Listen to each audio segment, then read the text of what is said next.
امام اعظم رحمۃ اللہ علیہ وہ جلیل القدر انسان ہیں. علماء راسخین کاملین نے اس بات کو لکھا ہے کہ امام اعظم رحمۃ اللہ علیہ کے والد گرامی ابھی چھوٹے تھے، ولادت ہوئی تھی، تو اس وقت امام اعظم رحمۃ اللہ علیہ کے دادا جان اپنے بیٹے حضرت ثابت کو حضرت مولا کائنات سیدنا علی المرتضیٰ شیر خدا کی خدمت عالیہ میں لے کر کے حاضر ہوئے اور دعا کی درخواست کی. جناب مولا کائنات شیر خدا رضی اللہ تعالیٰ عنہ آپ نے بڑی عجیب و غریب دعا کی. حضرت سیدنا علی المرتضیٰ نے امام اعظم رحمۃ اللہ علیہ کے والد گرامی آپ کے دادا جان جب آپ کے والد گرامی کو لے کر کے گئے تو حضرت علی آپ کے والد گرامی کے لیے بھی دعا کرتے ہیں. اس طرح دعا کرتے ہیں کہ باری تعالیٰ اس بچے میں بھی برکت عطا فرما اور اس کی اولاد میں بھی برکت عطا فرما. اب دیکھیں کہ ابھی وہ بچہ ہے، جوان نہیں ہوا، شادی نہیں ہوئی، اس کے ہاں اولاد نہیں ہوئی، یعنی بچپن میں جب آپ کے دادا جان حضرت ثابت کے لیے دعا کی درخواست پیش کرتے ہیں تو جناب مولا کائنات شیر خدا نہ صرف حضرت ثابت رحمت اللہ علیہ کے لیے دعا کرتے ہیں بلکہ یہ بھی ساتھ دعا کرتے ہیں کہ باری تعالیٰ اس بچے میں بھی برکت رکھ اور ان کی اولاد میں بھی برکت عطا فرما.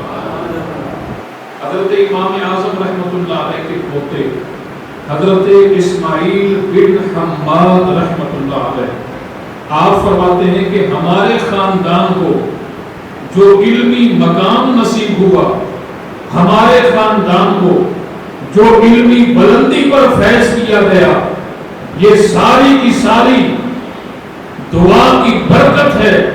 تو یہ مولا کائنات شیر خدا کی دعا کی برکت. حضرت امام اعظم رحمت اللہ علیہ محترم حضرات وہ امام الائمہ ہے کہ اللہ کریم نے آپ کو یہ شرف عطا کیا، آپ کی یہ امتیازی خصوصی شان ہے کہ آپ کئی اصحاب رسول کی زیارت سے مشرف ہوئے، اور نہ صرف کئی صحابہ کرام کی آپ نے زیارت کی بلکہ تاریخ اٹھا کر کے دیکھیں کئی اصحاب رسول حضرت امام اعظم رحمت اللہ علیہ کے اساتذہ کرام کے اندر شمار ہوتے ہیں. یعنی کئی اصحاب رسول سے آپ نے علم حاصل کیا اور کئی اصحاب رسول سے آپ نے ملاقات کرنے کا شرف حاصل کیا. چنانچہ امام فارسی رحمت اللہ علیہ آپ لکھتے ہیں کہ امام اعظم رحمت اللہ علیہ 16 سال کی عمر ہے اور 16 سال کی عمر میں جب اپنے والد گرامی حضرت ثابت رحمت اللہ علیہ کے ساتھ آپ نے زندگی کا پہلا حج کیا اور مکہ المکرمہ میں جب پہنچے آپ نے دیکھا کہ ایک شخص لوگوں کو مخاطب کر کے کچھ باز و نصیحت فرما رہا ہے. تو حضرت امام اعظم رحمت اللہ علیہ اپنے والد گرامی سے پوچھتے ہیں کہ ابا جان یہ کون شخص ہے جو لوگوں کو باز و نصیحت کر رہا ہے؟ تو آپ کے والد گرامی نے کہا کہ بیٹا یہ صحابی رسول حضرت عبداللہ بن حارث رضی اللہ تعالی عنہ ہے. حضرت امام اعظم رحمت اللہ علیہ نے فرمایا، عرض کی کہ ابا جان آپ میرے لیے راستہ بنا دیں، لوگوں کو اس راستے سے ہٹا دیں اور مجھے صحابی رسول حضرت عبداللہ بن حارث کے قریب پہنچا دیجئے. چنانچہ لوگوں کو ہٹا کر کے امام اعظم رحمت اللہ علیہ کے لیے راستہ بنایا گیا اور آپ کے والد گرامی نے حضرت عبداللہ بن حارث صحابی رسول کے قدموں تک پہنچایا اور حضرت امام اعظم رحمت اللہ علیہ صحابی رسول کے قدموں میں جا کر کے بیٹھ گئے. مل کر کہتے سبحان اللہ. یہ ہمارے امام صاحب کی شان ہے، یہ ہمارے امام صاحب کا مقام ہے. اللہ کریم نے یہ شان اور یہ مقام عطا کیا تھا.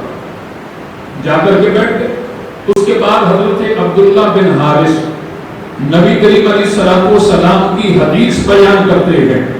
حضرت عبداللہ بن حارث لوگوں کو مخاطب کر کے ارشاد فرماتے ہیں کہ لوگوں، نبی کریم علیہ الصلوۃ والسلام کا فرمان ہے، اللہ کے پیارے محبوب نے ارشاد فرمایا کہ تم علم کا دین، فرمایا کہ تم دین کا علم اور فقہ کا علم حاصل کرو.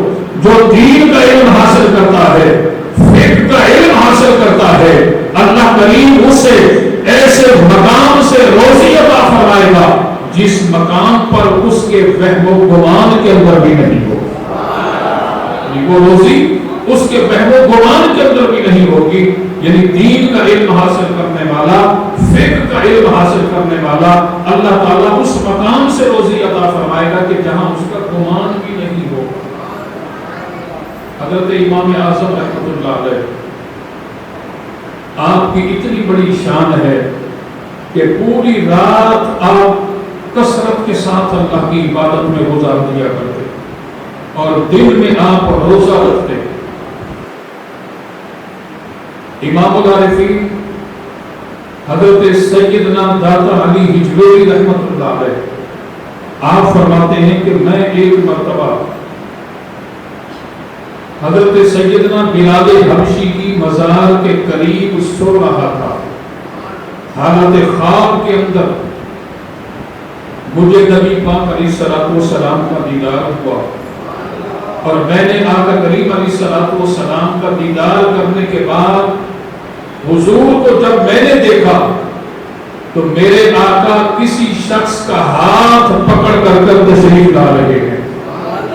جب میں نے دیکھا کہ حضور اتنی محبت اور اتنی شفقت کا اظہار کر رہے ہیں کہ کسی شخص کا ہاتھ پکڑ کر کے آ رہے ہیں، حضرت سیدنا داتا علی ہجویری فرماتے ہیں کہ میں نے حالت خواب کے اندر عرض کی کہ یا رسول اللہ، یہ شخص کون ہے جس کا آپ ہاتھ پکڑ کر کے تشریف لا رہے ہیں؟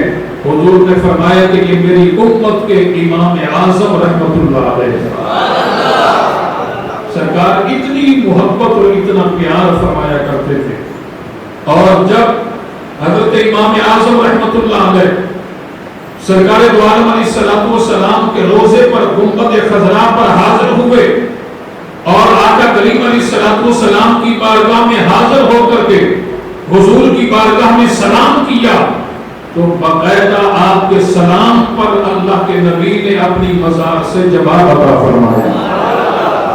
اور امام اعظم رحمۃ اللہ علیہ کو بھی سرکار دو عالم علیہ الصلوۃ والسلام سے بے مثل و بے مثال پیار تھا. آقا کریم علیہ الصلوۃ والسلام کی سنتوں پر اتنا پیار، حضور کی سنتوں سے اتنا پیار کیا کرتے.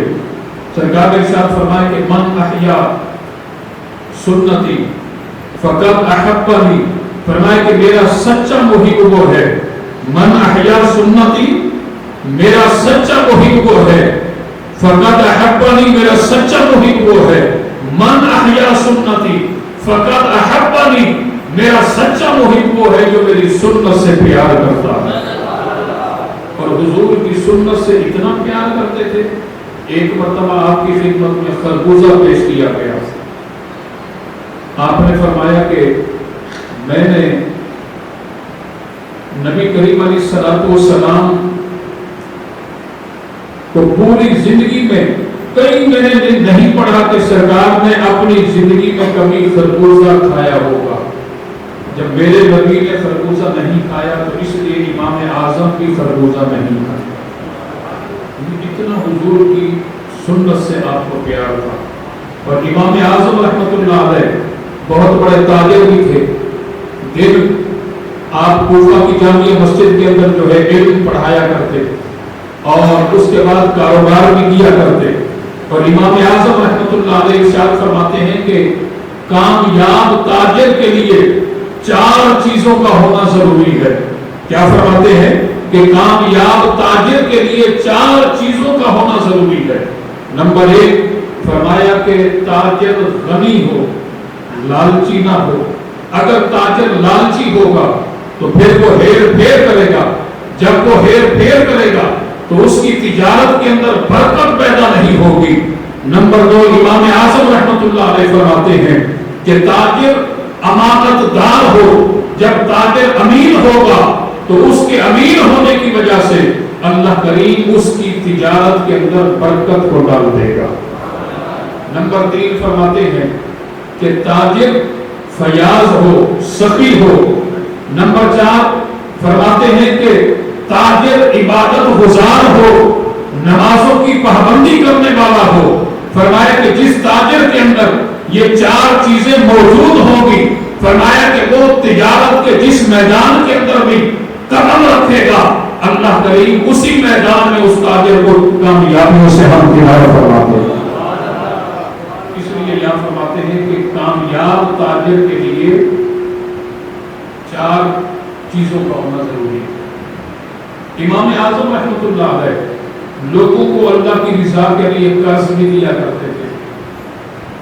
ایک یہودی جس نے آپ کا قرض دینا تھا، آپ کے سامنے آیا، امام اعظم رحمۃ اللہ علیہ کو آتے ہوئے دیکھا اور چھپ گیا، راستہ جدا کر لیا، اپنا راستہ بدل دیا۔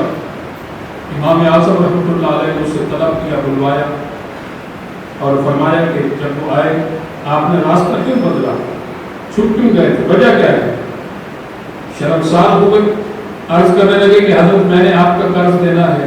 امام اعظم رحمۃ اللہ علیہ نے فرمایا کہ مجھے تو یاد ہی نہیں ہے کہ آپ نے میرا قرض کتنا دینا ہے اور میں نے آپ سے قرض کتنا لینا ہے، اور اگرچہ آپ نے میرا قرض دینا ہے، میں نے آپ سے لینا ہے، تو میں نے وہ سارے کا سارا قرض اللہ کی رضا کے لیے معاف کر دیا۔ اس یہودی نے حضرت امام اعظم رحمۃ اللہ علیہ کی فیاض دلی کو دیکھ کر کے، آپ کی سخاوت کو دیکھ کر کے اسی وقت کلمہ طیبہ پڑھا، اور کلمہ طیبہ پڑھ کر کے اسلام کی دولت سے سرفراز ہو گیا۔ حضرت امام اعظم رحمۃ اللہ علیہ دین سے اتنا لگاؤ، اتنا پیار تھا کہ امام سید امام ابو مالک کہ جب والد گرامی کا انتقال ہوا، حضرت امام مالک کیونکہ اکلوتے 6-7 بہنوں کے بھائی تھے، والد گرامی کا انتقال ہوا تو والدہ نے حضرت امام مالک کو اپنے ساتھ لیا اور ایک دھوبی کی دکان پر لے گئے۔ فرمایا کہ دھوبی سے کہ اس سے بھی کام سکھاؤ تاکہ یہ بھی کوئی دکان کھول کر اپنی بہنوں کا جو ہے وہ پیٹ پال لے۔ اس دھوبی نے کہا کہ ٹھیک ہے ماں، اس سے چھوڑ دو، میں اسے کام سکھاؤں گا اور اس سے 2-4 درہم بھی دوں گا، اور جب کام سیکھ جائے گا تو میں رقم میں اور زیادہ اضافہ کر دوں گا۔ آپ کی والدہ حضرت امام مالک کو دھوبی کی دکان پر چھوڑ کر کے چلی گئی۔ چند روز آپ نے دھوبی کا کام سیکھا، پر جب اس دکان پر کام سیکھنے کے لیے امام مالک رحمۃ اللہ علیہ تشریف لے جاتے تو راستے میں حضرت امام اعظم رحمۃ اللہ علیہ کا مدرسہ تھا، جہاں لوگ دین حاصل کیا کرتے، جہاں لوگ دین کا علم سیکھتے تھے۔ امام مالک ان بچوں کو دیکھتے جو دین کا علم حاصل کرتے۔ ایک دن حضرت امام اعظم رحمۃ اللہ علیہ نے ارشاد فرمایا، کیا آپ کے دل میں یہ تمنا اور آرزو ہے کہ میں بھی علم سیکھوں، میں بھی علم حاصل کروں؟ حضرت امام مالک نے عرض کی کہ ہاں، میرے دل میں یہی خواہش اور آرزو ہے، میرا بھی دل چاہتا ہے کہ میں بھی علم سیکھوں۔ آپ نے فرمایا کہ ٹھیک ہے، کل سے پھر آپ مدرسے آنا اور علم دین سیکھنا شروع کر دینا۔ جب کل کا دن آیا تو امام مالک اس دھوبی کی دکان پر جانے کے بجائے مدرسے میں آن کر کے علم سیکھنے لگ گئے۔ اور جب مہینہ ہوا، ماں نے کہا کہ بیٹا لاؤ تنخواہ۔ عرض کی امی جان، میں تو صبح سے لے کر شام تک علم سیکھتا ہوں، میں تو دین سیکھتا ہوں امام اعظم رحمۃ اللہ علیہ کے مدرسے میں تو اس دکان پر کام سیکھنے کے لیے نہیں جاتا۔ ماں جلال میں آ گئی اور امام اعظم رحمۃ اللہ علیہ کے مدرسے میں آن پہنچی، اور وہاں آ کر کے امام اعظم رحمۃ اللہ علیہ کے سامنے محترم حضرات وہ عورت امام مالک کی والدہ سخت جملوں کا اظہار کرنے لگی. قربان جائے امام اعظم رحمۃ اللہ علیہ کے صبر پر، آپ کی ثابت قدمی پر آپ نے خندہ پیشانی کے ساتھ مسکراتے ہوئے امام مالک کی ماں کے سخت جملوں کو سنا. جب غصہ ماں کا ٹھنڈا ہو گیا، عرض کرنے لگے کہ ماں آپ کا غصہ ٹھنڈا ہو گیا، اب میں کچھ عرض کرنا چاہتا ہوں. ماں نے کہا کہ کہو کیا کہنا چاہتے ہو. امام اعظم رحمۃ اللہ علیہ نے فرمایا کہ آپ کا بیٹا امام مالک بڑا نیک ہے، اسے علم دین پڑھنے دو، اور انشاءاللہ جب علم دین سیکھ جائے گا بڑا فائدہ ہوگا. آپ کی والدہ نے کہا کہ آپ نے تو میرے بچے کو بگاڑ دیا، وہ اچھا خاصا کام سیکھ رہا تھا، مدرسے میں بٹھا دیا. یہ 6-7 بہنوں کا اکلوتا بھائی ہے، اور اس کی بہنوں کا کیا بنے گا، میرے گھر کا خرچ کون چلائے گا. امام اعظم رحمۃ اللہ علیہ کی سخاوت پر قربان ہو جائیے. آپ نے فرمایا کہ ماں تیرے گھر کا خرچ کتنا ہے. مالک کی والدہ نے گھر کا خرچ زیادہ بتا دیا، جان بوجھ کر کہنے لگی کہ میرے گھر کا خرچ 40 درہم ہے.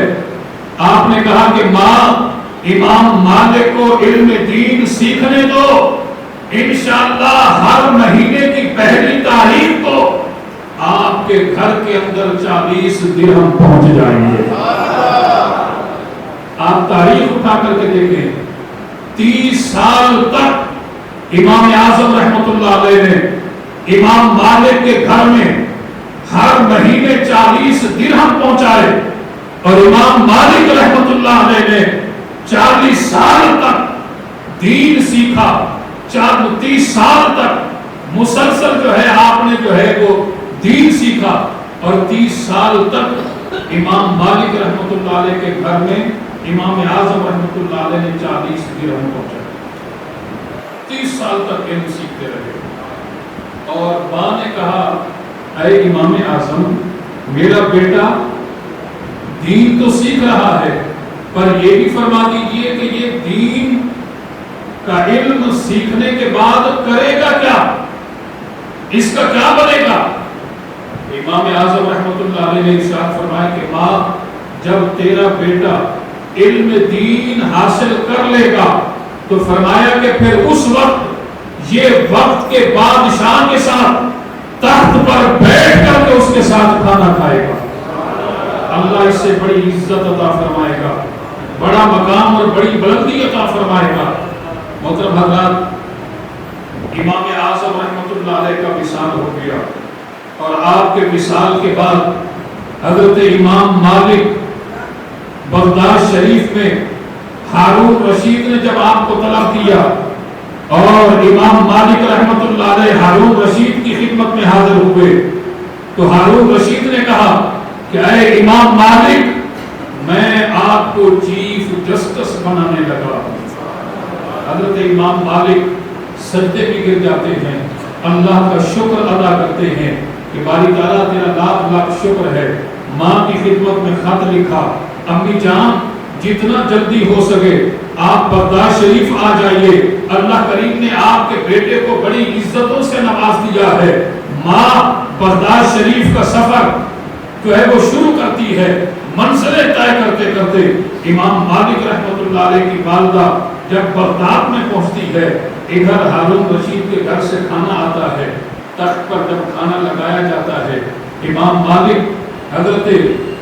مالک سے ہارون رشید کہتے ہیں کہ اے امام مالک آپ بھی تخت پر آ جائیے. اب درمیان میں کھانا ہے، ایک طرف وقت کا بادشاہ ہے، ایک طرف حضرت امام مالک ہے. جب ماں وہاں پہنچتی ہے، اس منظر کا مشاہدہ کرتی ہے، تو ماں نے اس منظر کو دیکھ کر کے زار و قطار رونا شروع کر دیا. امام مالک کہتے ہیں امی جان اللہ کریم نے مجھے چیف جسٹس بنا دیا، عزتوں سے نواز دیا. ماں خوشی کا مقام ہے، آپ روتی کیوں ہے؟ ماں نے کہا کہ بیٹا آج تیرے استاد محترم امام اعظم رحمۃ اللہ علیہ مجھے یاد آ گئے ہیں. میں نے ان سے سوال کیا تھا اے امام اعظم بتا میرا بیٹا علم دین حاصل کر کے کیا کرے گا؟ آپ کے استاد نے کہا تھا ماں ایک وقت آئے گا تیرا بیٹا وقت کے بادشاہ کے ساتھ بیٹھ کر کے تخت پر بیٹھ کر کے کھانا کھائے گا۔ اے بیٹا آج وہ منظر میں نے اپنی آنکھوں سے دیکھ لیا ہے، بیٹا تیرا یہ کمال نہیں ہے کہ تو وقت کے بادشاہ کے ساتھ بیٹھ کر کے تخت پر کھانا کھا رہا ہے، اگر یہ کمال ہے تو یہ امام اعظم رحمت اللہ علیہ کا کمال ہے۔ امام اعظم رحمت اللہ علیہ اتنے بڑے شفیق انسان تھے اور اتنے بڑے صاحب محبت انسان تھے، اور آپ کی علمی صلاحیت پر قربان ہو جائیں، امام اعظم رحمت اللہ علیہ کی جو علمی صلاحیت ہے وہ بھی بے مثل بے مثال ہے۔ آپ کی علمی صلاحیت کے حوالے سے چند باتیں عرض کروں۔ امام اعظم رحمت اللہ علیہ اتنے بڑے عالم دین، اتنے بڑے امام، بڑے بڑے علماء جو مسائل کو حل نہ کر سکتے، امام اعظم رحمت اللہ علیہ کی خدمت میں وہ مسئلہ آتا آپ فوراً حل فرما دیا کرتے۔ ایک مرتبہ میاں بیوی کے درمیان کچھ بحث ہوئی، اور اس بحث کے دوران بیوی نے کہا کہ میں اس وقت تک آپ سے بات نہیں کروں گی، شوہر سے کہا جب تک آپ مجھ سے بات نہیں کریں گے۔ شوہر نے بیوی کو مخاطب کر کے کہا کہ میں قسم کھاتا ہوں کہ جب تک تو مجھ سے بات نہیں کرے گی میں آپ سے بات نہیں کروں گا۔ اس پر بیوی نے کہا کہ میں بھی قسم کھاتی ہوں جب تک آپ مجھ سے بات نہیں کریں گے میں بھی آپ سے بات نہیں کروں گا۔ دونوں نے قسم کھا دی، اور اب رات گزری، صبح ہو گئی، اب پریشانی کا عالم ہے کہ ہم نے بحث کے دوران، تکرار کے دوران قسم تو کھا لی، اب اس دور میں کوئی بھی مسئلہ ہوتا تو علماء کی خدمت میں اس سوال کو لے کر کے لوگ حاضر ہو جایا کرتے۔ اب اس عورت کے شوہر صبح ہوئی تو حضرت امام سفیان ثوری رحمت اللہ علیہ جو کہ بہت بڑے عالم دین تھے اور امام اعظم رحمت اللہ علیہ سے عمر میں بھی بڑے تھے، علم میں بڑے نہیں تھے، عمر میں بڑے تھے، ان کی خدمت میں اس عورت کے خامن تشریف لے گئے، جا کر کے پورا مسئلہ بیان کیا۔ انہوں نے کہا کہ اگرچہ تم دونوں میں سے جو بھی پہلے بات کرے گا اس کی قسم ٹوٹ جائے گی، اور جس کی قسم ٹوٹ جائے گی وہ حانس کہلائے گا۔ حانس کا مطلب یہ ہے کہ وہ غیر معتبر انسان کہلائے گا، یعنی ساری زندگی اس کی گواہی قابل قبول نہیں ہوگی، وہ غیر معتبر ہوگا، اس لیے جو ہے اس کی گواہی قابل قبول نہیں ہوگی، وہ حانس کہلائے گا۔ اب دونوں گھبرا گئے، اگر خامد پہلے بات کرتا ہے تو وہ حانس بن جائے گا، بیوی پہلے بات کرتی تو وہ حانس بن جائے گی۔ اس پریشانی کے عالم میں اس عورت کے خامد کہنے لگے کہ میں اس سوال کو لے کر کے امام اعظم ابو حنیفہ نعمان بن ثابت کی خدمت میں جاتا ہوں، اور امام اعظم رحمت اللہ علیہ کی خدمت میں جا کر کے میں یہ سوال کرتا ہوں۔ امام اعظم رحمت اللہ علیہ کی خدمت میں تشریف لے گئے، جا کر کے اپنا سوال وہاں دہرایا۔ امام اعظم رحمت اللہ علیہ نے اس سوال کو سن کر کے امام اعظم رحمت اللہ علیہ مسکرانے لگ گئے۔ آپ تھوڑا قریب آ جائیے، ایک جگہ پر خالی ہے سے بول رہے ہیں، آپ اور قریب آ جائیں، ابھی ہم ذکر بھی کریں گے، اور قریب ہے، اور قریب ہے، میرے قریب آ جائیں، باہر والے بھی اندر آ جائیں، باہر جتنے بیٹھے ہیں آپ کے اندر آ جائیں، انشاءاللہ محبت میں، پیار میں اور زیادہ اضافہ ہوگا۔ اللہ آپ سب کو اجر عظیم عطا فرمائے۔ امام اعظم رحمت اللہ علیہ اس شخص کے سوال کو سن کر کے مسکرانے لگے، اور مسکرا کر کے آپ نے ارشاد فرمایا کہ جاؤ تم راضی خوشی میاں بیوی بن کر کے اپنی زندگی گزارو، تم میں سے کسی کی قسم نہیں ٹوٹے گی۔ بڑے خوش ہو کر کے گھر کی جانب بڑھے، اور جیسے ہی گھر آئے گھر میں آن کر کے انہوں نے بیوی کو سلام کیا، السلام علیکم. اور جب سلام کیا تو بیوی کہنے لگی کہ دیکھیں آپ نے مجھ سے بات کی ہے، سلام کیا ہے، لہذا آپ کی قسم ٹوٹ گئی. تو وہ کہنے لگے کہ میں نے امام اعظم رحمۃ اللہ علیہ سے یہ مسئلہ پوچھ لیا ہے، آپ نے فرمایا کہ جاؤ تم راضی خوشی میاں بیوی بن کر کے رہو، کسی کی قسم نہیں ٹوٹے گی. وہ عورت کہنے لگی کہ چلو پھر میں بھی آپ کے ساتھ چلتی ہوں تاکہ تسلی ہو جائے. اب جب دوبارہ جانے لگے تو وہ عورت وہ مستورہ کہنے لگی کہ حضرت سفیان ثوری یہ بھی بہت بڑے امام ہیں، بہت بڑے عالم دین ہیں، چلے پہلے ان کے پاس چلتے ہیں، جا کر کے ان سے پوچھ لیتے ہیں.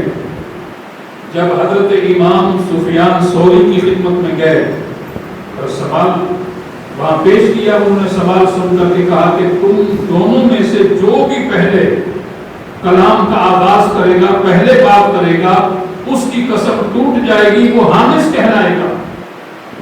اس شخص نے کہا حضرت میں نے تو امام اعظم رحمۃ اللہ علیہ سے مسئلہ پوچھا، آپ نے فرمایا کہ جاؤ جا کر کے تم راضی خوشی میاں بیوی بن کر کے رہو، کسی کی قسم نہیں ٹوٹے گی، کوئی حادث نہیں کہلائے گا. تو حضرت امام سفیان ثوری نے کہا کہ پھر چلو میں بھی تمہارے ساتھ چلتا ہوں امام اعظم رحمۃ اللہ علیہ کی خدمت میں جا کر کے ان سے پوچھتا ہوں وہ کس طرح حرام کو حلال کر رہے ہیں تاکہ میرے بھی علم کے اندر اضافہ ہو، میری بھی معلومات کے اندر اضافہ ہو. اب امام سفیان ثوری اور وہ دونوں میاں بیوی چل پڑے امام اعظم رحمۃ اللہ علیہ کی خدمت میں. امام سفیان ثوری نے کہا کہ آپ کس طرح حرام کو حلال کر رہے ہیں. امام اعظم رحمۃ اللہ علیہ نے فرمایا کہ اے سفیان ثوری میں نے تو کسی حرام کو حلال نہیں کیا. کہنے لگے کہ انہوں نے اس طرح قسم اٹھائی ہے اور آپ نے کہا کہ جاؤ میاں بیوی بن کر کے راضی خوشی زندگی بسر کرو، کسی کی قسم نہیں ٹوٹے گی. امام اعظم رحمۃ اللہ علیہ کے محترم حضرات علمی صلاحیت پر قربان ہو جائیے.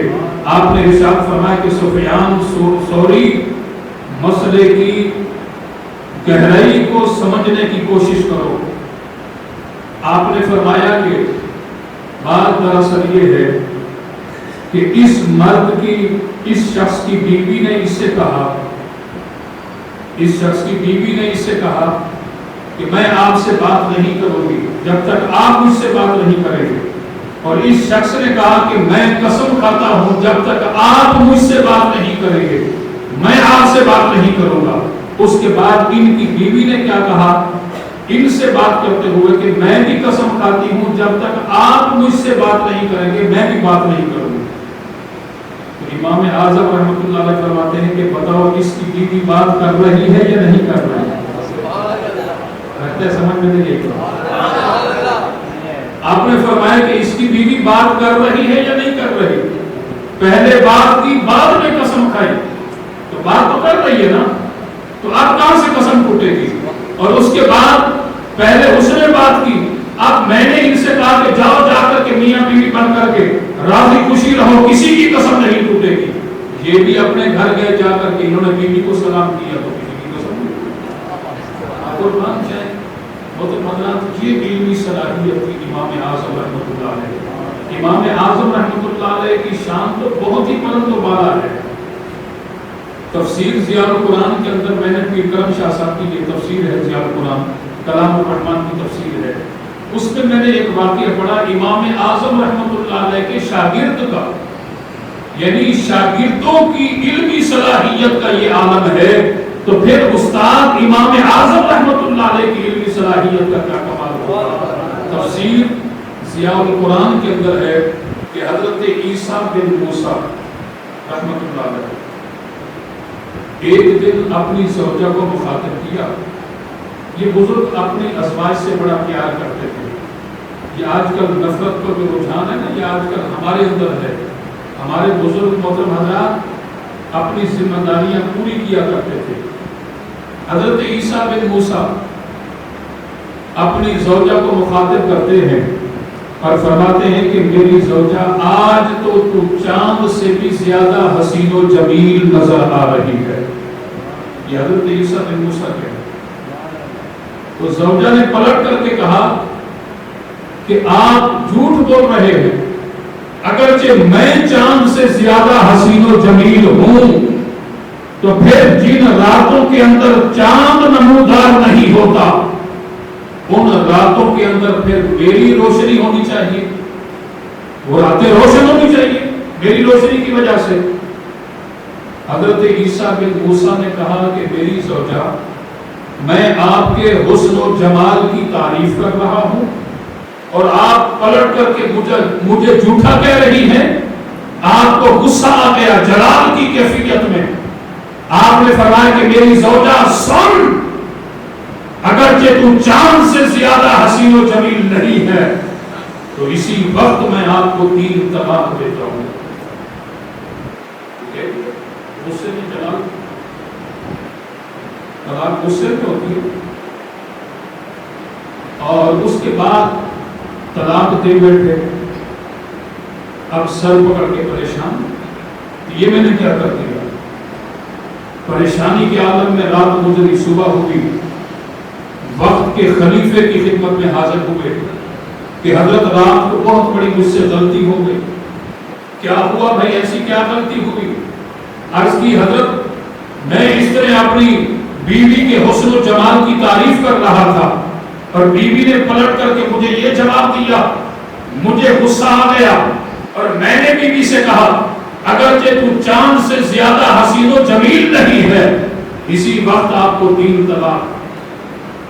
لہذا میرے مسئلے کا حل نکالا جائے تو وقت کے خلیفے نے بڑے بڑے علماء کو طلب کر دیا اور آپ کی خدمت میں علماء کی جماعت آئی۔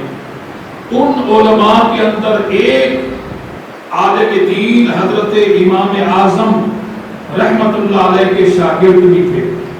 اب باری باری علماء کی ساری جماعت موجود ہے، باری باری ہر عالم نے اس مسئلے پر روشنی ڈالی اور ہر ایک عالم نے اس بات کو ثابت کیا کہ عیسیٰ بن موسیٰ کی زوجہ کو یقیناً 3 طلاق واقع ہو چکی۔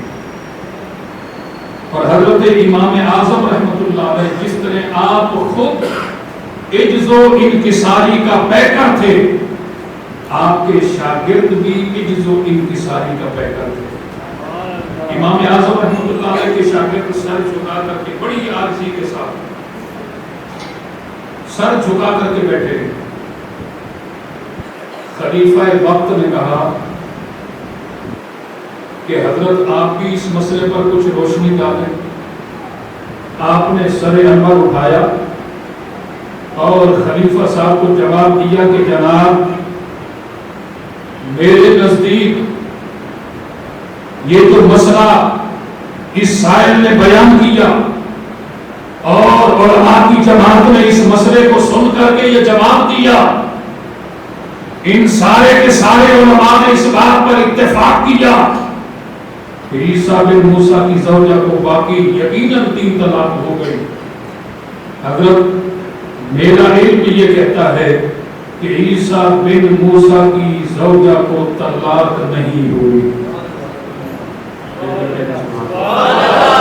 یہ امام اعظم رحمت اللہ علیہ کے شاگرد ہیں، آپ پریشان نہ ہوں۔ جب وقت کے خلیفے نے یہ سنا کہ امام اعظم رحمت اللہ علیہ کے شاگرد کہتے میرے نزدیک طلاق نہیں ہوئی، کہنے لگے کہ دلیل؟ آپ نے فرمایا کہ ہاں، میں اللہ کے قرآن سے ثابت کروں گا کہ عیسیٰ بن موسیٰ کی زوجہ کو طلاق نہیں ہوئی۔ آپ نے کہا دلیل دیجیے۔ حضرت امام اعظم رحمت اللہ علیہ کے شاگرد نے کلام الرحمن میں سے سورۃ التین میں سے اس آیت بینات کی تلاوت کی۔ آپ فرماتے ہیں کہ اللہ کریم نے ارشاد فرمایا لَقَدْ خَلَقْنَا الْإِنسَانَ فِي أَحْسَنِ تَقْوِيمٍ، فرمایا کہ البتہ ہم نے انسان کو خوبصورت شکل میں پیدا کیا ہے۔ آپ نے فرمایا کہ الحمد سے لے کر والناس تک سارے کا سارا کلام الرحمن اٹھا کر کے دیکھیے، کسی مقام پر اللہ نے نہیں کہا کہ میں نے چاند کو خوبصورت شکل میں پیدا کیا ہے۔ یہ کہا کہ لقد خلقنا الانسان فی احسن تقویم، کہ میں نے انسان کو خوبصورت شکل میں پیدا کیا، لہذا عیسیٰ بن موسیٰ کی زوجہ انسان ہے، لہذا کلام الرحمن کی اس دلیل سے یہ بات ثابت ہوتی ہے کہ چاند سے زیادہ حسین و جمیل ہے، اس لیے اس پر طلاق واقع نہیں۔ علمی صلاحیت امام اعظم رحمۃ اللہ علیہ کے شاگردوں کی علمی صلاحیت کا یہ عالم ہے، تو پھر استاد محترم کے علم کا کیا کمال۔ امام اعظم رحمۃ اللہ علیہ آخری بات کلام الرحمن کی کثرت کے ساتھ کی عبادت کی اور تلاوت کیا کرتے، کلام الرحمن کثرت کے ساتھ آپ تلاوت کیا کرتے، رمضان کا مہینہ آتا تو کثرت کے ساتھ تلاوت کلام الرحمن فرماتے، اور یہاں تک کہ آپ نے اپنی زندگی کا جب آخری حج کیا، بیت اللہ شریف میں حاضر ہوئے اور بیت اللہ شریف کے متولی سے کہا، درخواست پیش کی کہ آپ میری زندگی کا کمایا ہوا آدھا مال لے لو، بیت اللہ شریف کا دروازہ کھول دو، میں بیت اللہ شریف کے اندر جا کر کے اللہ کی عبادت کرنا چاہتا ہوں۔ آپ کے لیے بیت اللہ شریف کا دروازہ کھول دیا اور آپ بیت اللہ شریف کے اندر تشریف لے گئے۔ جب اندر تشریف لے گئے، اب دیکھیں کہ امام اعظم رحمۃ اللہ علیہ بیت اللہ شریف کے اندر تشریف لے جا کر کے ایک قدم آپ زمین پر رکھتے ہیں اور ایک قدم زمین سے اوپر اٹھا لیتے ہیں اور الحمد سے لے کر کلام الرحمن کی تلاوت کرنا شروع کر دی۔ ایک ہی قدم پر کھڑے کھڑے میرے اور آپ کے امام اعظم رحمۃ اللہ علیہ نے 15 پارے ختم فرما دیے۔ جو قدم اوپر اٹھایا تھا اسے زمین پر رکھا، زمین والے قدم کو اوپر اٹھا دیا، دوسرے 15 پارے آپ نے ختم فرما دیے۔